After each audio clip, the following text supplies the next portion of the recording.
Jan opponent, she had his ideas. He was arguing that white should play e4 on move 1, and after c5, white should play knight c3, followed by ideas like f4 and queen to e3. Now, I don't know if Jan had looked at this exact position, but his argument was that the queen belongs on e3. You activate it very early, and you castle the king.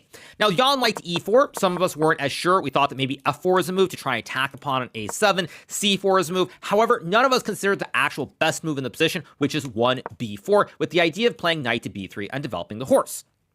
So, at the start of the game, Jan blitzed out e4 in his second game against Vincent Keimer. Everybody else was taking a bit more time. However, ultimately in my game, I decided not to go for e4, and the main reason I didn't was basically intuition. It had nothing to do with Jan's comments from yesterday or being wrong about the position. It was basically a situation where when I thought about it more and more and what he liked, I was very concerned that after a move like c4 here, you have this very sag pony on a1 that can never get into the game very easily. Additionally, black can go all in here with the move f5 here, and after takes, queen takes a2, knight to b3, and queen takes b2. It's anybody's guess what is going on. Black is already up one pawn. Black is going to castle on the next turn. And all this is very, very unclear in general. Now, actually, the move here, sorry, castle is not queen takes b2. You have a weak pawn on f5, weak pawn on b2, and I didn't know what was happening. Now, keep in mind, the match situation is such that you kind of want to have some control over the game because since I drew the first game, it's not a situation where I need to go all in. So ultimately, I played the move c4, which was also played by my compatriot Fabiano Caruana against Maxime Vachier-Lagrave, and now we get the move c5. Here I go f4.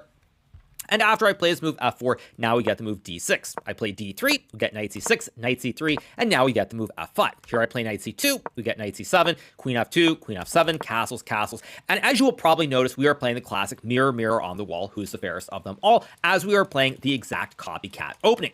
Now here I played the move e3. It's worth pointing out that in the game between Fabiano and Maxime, which was a few moves ahead of my game, they also played this setup.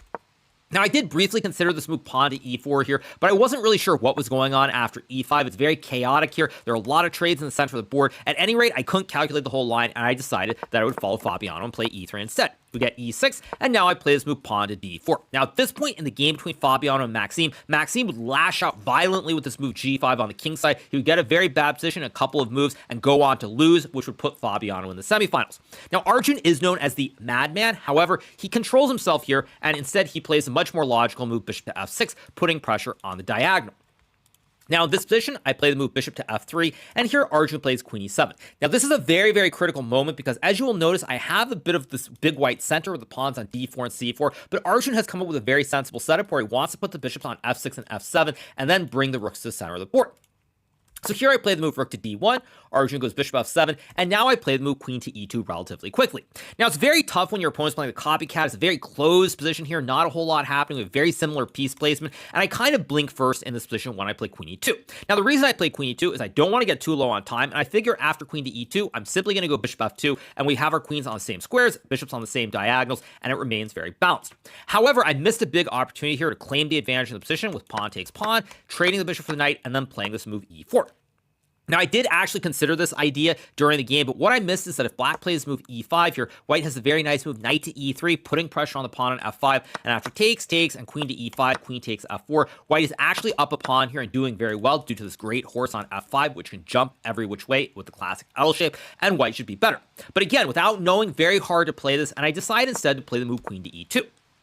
Now we get the move d5, and here I spent nearly 16 minutes before playing the move b3. Now this is really the first very critical position of the game. As you'll notice, it's the exact same position, but once I play bishop to f2, you'll notice something, which is that now we have the copycat, but I'm actually down a tempo here as I have the rook on d1, whereas the rook on c1 would be better placed. I'd ideally like to have this position where my rooks are on d1 and c1 on the two files. So I spent a lot of time, and ultimately I played the move b3 here after a long thing. The reason for this move is that I simply could not come up with something which made sense, and as my clock was burning, I was spending more and more time. It just seemed like a practical way so that I could play the next couple of moves very quickly. However, what I should have done is I should have traded the pawns on d5, and after takes, b4, and queen to b6, b5, knight e7. Position is very, very balanced here. I actually didn't want to go into this because I saw bishop b4, d4 with the idea of bishop c4, attacking the queen and the rook on the diagonal. I couldn't calculate the whole line, didn't feel like enough to play for more, so finally, losing my thoughts and all these different variations, I decided to play b3. Now we get the move rook fd8 from Arjun. I play bishop f2. This is probably the last moment where what I should do is simply trade once again, but I wasn't really sure what was going on in the structure. You'll notice black has the isolated pawn on d5 here, but black is starting to play d4, and also my pawn on e3 is a serious weakness as well. So after rook fd8, I play the move bishop to f2, and now Arjun plays the move knight to a5, and here I play the move knight a4.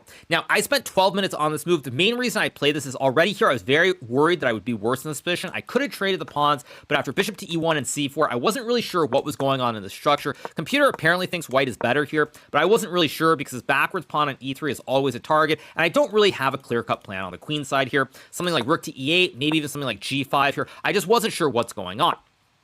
So ultimately, I play a lazy move, knight to a4, again, trying to avoid getting too low on time here, and now Arjun starts to take over the initiative. We trade on c4, he trades on d4, and now he finds the brilliant move, knight takes c4. Now, I did see knight takes c4 when I played the move knight a4, but I actually underestimated how dangerous this would be for me. So I go bishop takes pawn. Arjun plays rook b8, and now I play the move knight c5. Now, as a sign of the fact that I was starting to miss stuff, initially I went to reach for the bishop to play bishop f3, but fortunately, before I grabbed the bishop, I spotted that Arjun has this nice move, knight to b2, forking the rook